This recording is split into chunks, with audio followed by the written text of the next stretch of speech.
Bonjour à tous, on se retrouve pour une nouvelle vidéo. Donc cette fois-ci, ce ne sera pas une vidéo sur l'astronomie, vous l'avez compris, le domaine de l'étoile, c'est essentiellement de l'astronomie, mais j'ai une deuxième passion, c'est aussi le boomerang. Le boomerang, j'aime beaucoup ça, parce que c'est un objet qui est à la fois scientifique, mécanique, artistique, ludique. C'est pour ça que j'aime beaucoup et que j'essaye de l'animer pendant des stages. D'ailleurs cet été, il y aura des stages boomerang pour ceux qui veulent le découvrir, s'entraîner, le fabriquer et le décorer. Je vous rappelle, un boomerang, ça ressemble à ça. Ça, c'est un boomerang bipale. Alors, vous avez peut-être plus l'habitude d'ailleurs de ce genre de boomerang-là. Ok, plus le bipale assez classique. Il existe aussi des tripales comme celui-ci. Celui-ci, je l'aime beaucoup. C'est un petit boomerang d'entraînement aussi pour l'intérieur, en mousse. Et des quadripales. D'accord? Le boomerang qu'on va faire aujourd'hui, ce sera un boomerang dans du carton de récupération, dans les boîtes de céréales, les boîtes de gâteaux ou ce genre de choses. Et ce sera un boomerang que j'appelle le boomerang de confinement, puisque c'est le moment d'en parler. Un boomerang que vous pourrez lancer à l'intérieur. Vos enfants pourront le lancer dans leur chambre, dans votre salon, sans risque de faire des dégâts. D'accord? Celui-ci, il est en plastique, donc celui-ci, il ne faut surtout pas le lancer à l'intérieur. Par contre, celui qu'on va faire, il sera en carton, dans du carton de récupération. Voilà, on se retrouve tout de suite sur la table du tuto pour faire le boomerang de confinement. Voilà, on va commencer à faire le boomerang de confinement.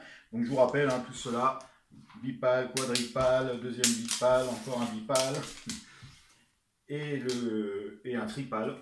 Cela on ne peut pas l'utiliser à l'intérieur, hein, parce que c'est un peu plus compliqué. Ils vont soit trop loin, soit ils sont trop lourds, soit ça devient dangereux. Donc cela on ne les utilisera pas. On va faire un petit boomerang en carton en utilisant, pour ma part, une boîte de biscuits. D'accord? On aura besoin d'une règle, d'une agrafeuse, d'un ciseau et d'un crayon. D'accord? On va commencer par dégager une surface de la boîte, histoire de supprimer son volume. Hein, donc grossièrement, on enlève le plus gros.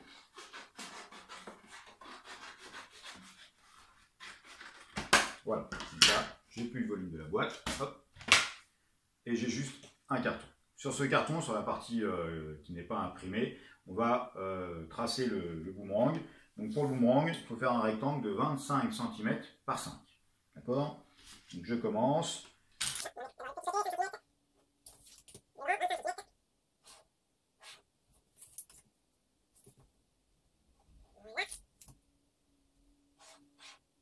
J'ai déjà un premier rectangle de 25 cm par 5 cm. Je vais diviser dans le sens de la longueur ce rectangle par 2, donc à 2,5 cm en largeur. Voilà. Comme ceci. D'accord? Donc en fait, ça nous fait deux rectangles de 25 par 2,5 que je vais maintenant découper.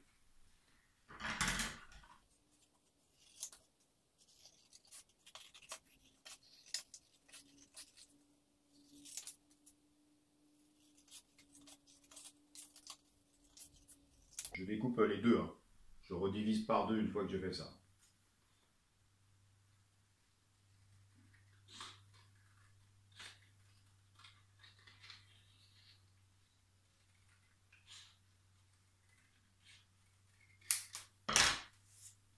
Voilà, ça me fait deux languettes comme ça. Ok. Que je vais scotcher.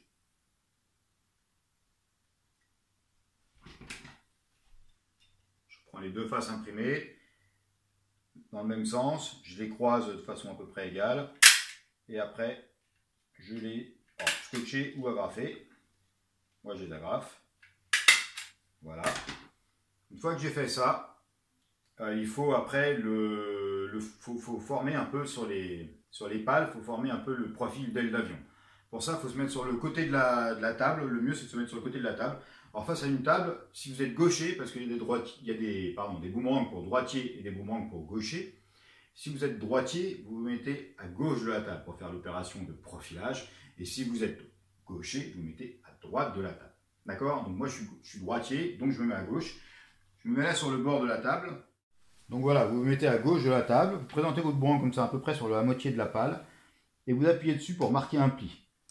Vous le tournez, vous faites pareil. Marquez le pli de la deuxième pale, puis de la troisième pale.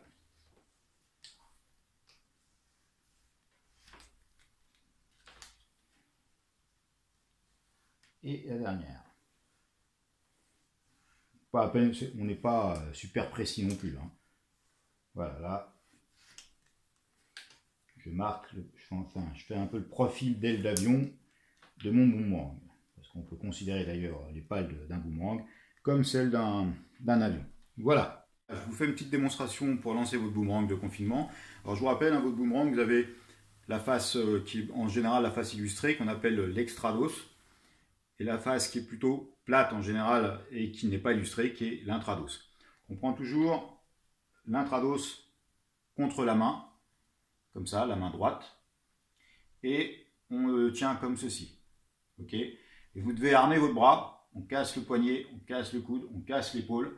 Une fois que vous avez fait ça, vous pouvez le lancer à peu près à la verticale. Hein. Vraiment, quasiment, vous pouvez quasiment le lancer à la verticale, un petit peu incliné. Allez, je fais un essai. Alors, vous voyez, je suis dans mon appartement.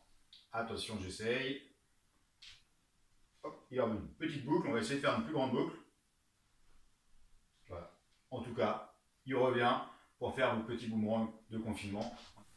Je vous fais passer en dessous de l'écran des images, des photos de boomerangs qu'ont fait des stagiaires avec moi. Vous verrez des boomerangs plutôt jolis, en bois, décorés à la bombe, hein, ce qu'on appelle le space painting. Voilà, vous avez fait votre petit boomerang de confinement. Amusez-vous bien avec. Ça sera peut-être aussi l'occasion de découvrir le boomerang pour vous dans un stage du domaine de l'étoile, un stage boomerang qui seront le 1er mai, je vais publier les dates de stage. Il y en aura 2 cet été pour fabriquer un vrai boomerang de pro en bois de qualité. Vous le décorez vous-même et vous verrez, le boomerang c'est vraiment un objet super sympa parce qu'il est scientifique, artistique et ludique. À bientôt.